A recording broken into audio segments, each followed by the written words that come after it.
ಈಗ ಹವಾವರ್ತಮಾನ. ರಾಜ್ಯಾದ್ಯಂತ ನೈಋತ್ಯ ಮುಂಗಾರು ಸಾಮಾನ್ಯ. ಕರಾವಳಿಯ ಬಹುತೇಕ ಕಡೆ, ಉತ್ತರ ಒಳನಾಡಿನ ಅಲ್ಲಲ್ಲಿ ಹಾಗೂ ದಕ್ಷಿಣ ಒಳನಾಡಿನ ಕೆಲ ಪ್ರದೇಶಗಳಲ್ಲಿ ಮಳೆಯಾಗಿದೆ.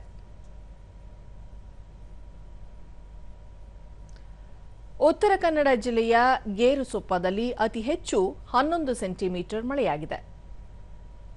ಉಳಿದಂತೆ ಆಗುಂಬೆ, ಹೊನ್ನಾವರದಲ್ಲಿ 7 ಸೆಂಟಿಮೀಟರ್, ಮಂಕಿ, ಮೂಡುಬಿದಿರೆ, ಸುಳ್ಯ 6, ಸಿದ್ದಾಪುರ 5, ಕಮ್ಮರಡಿ, ಕಾರ್ಕಳ, ಕೊಟ್ಟಿಗೆಹಾರ, ಕುಂದಾಪುರ, ಸುಬ್ರಹ್ಮಣ್ಯ 4, ಅಂಕೋಲ, ಭಾಗಮಂಡಲ, ಧರ್ಮಸ್ಥಳ, ಹುಂಚದಕಟ್ಟೆ, ಜಗಲ್ಬೇಟ್, ಕುಮಟ, ಪೊನ್ನಂಪೇಟೆ, ಶಿರಸಿ, ತಾಳಗುಪ್ಪ, ಉಪ್ಪಿನಂಗಡಿಯಲ್ಲಿ 3 ಸೆಂಟಿಮೀಟರ್ ಮಳೆಯಾಗಿದೆ.